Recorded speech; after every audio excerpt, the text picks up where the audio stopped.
आलमी मालियाती फ़ंड ने पाकिस्तान की मईशत में बेहतरी का एतराफ़ कर लिया। IMF की डायरेक्टर कम्युनिकेशन जूली कुजैक ने वाशिंगटन में प्रेस कॉन्फ्रेंस करते हुए कहा कि पाकिस्तान ने GDP का 1.3% बुनियादी मालियाती सरप्लस हासिल किया।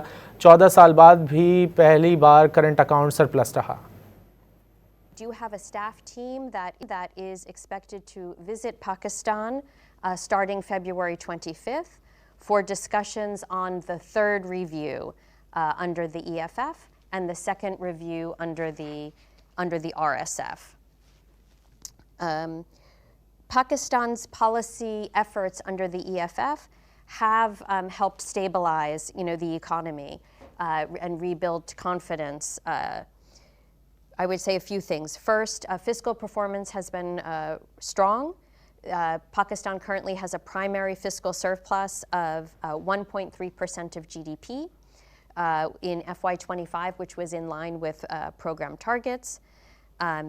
Headline inflation has been relatively contained. And Pakistan posted its first current account surplus in 14 years in FY25.